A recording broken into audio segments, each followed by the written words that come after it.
কৃতজ্ঞতা পলাশ ছাৰলৈ। আচাৰ্য সেৱা গ্ৰহণ কৰিব।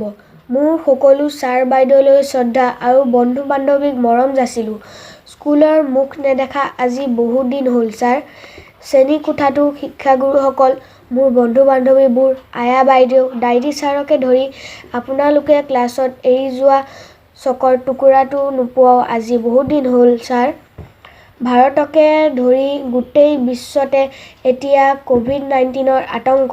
ছাৰ, চৰকাৰ আৰু প্ৰশাসনৰ আইন মানি ঘৰতে সুৰক্ষিত হৈ আছোঁ। আপোনালোকো কুশলে থকাৰ কামনা কৰিছোঁ।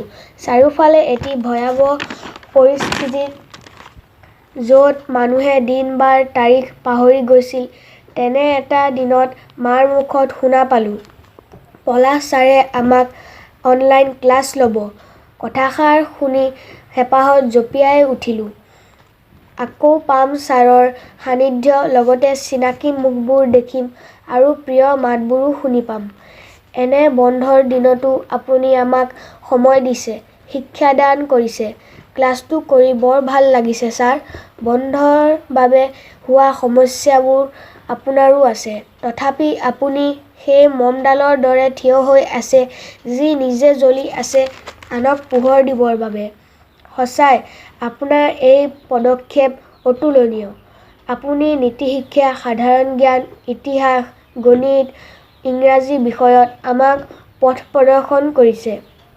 আপোনাৰ নিস্বাৰ্থ প্ৰচেষ্টাই আমাক পঢ়া টেবুলখনৰ সৈতে সাঙুৰি ৰাখিছে।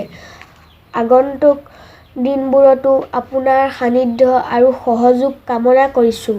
শেষত পুনৰবাৰ কৃতজ্ঞতা জ্ঞাপন কৰি পৰমাত্মাৰ ওচৰত আপোনাৰ সুস্বাস্থ্য আৰু দীৰ্ঘায়ুৰ বাবে প্ৰাৰ্থনা জনালোঁ। ইতি আপোনাৰ বিশ্বাসী ছাত্ৰ শ্ৰী ঋতুৰাজ ভট্টাচাৰ্য। শ্ৰেণী পঞ্চম মান, 14 মে 2020।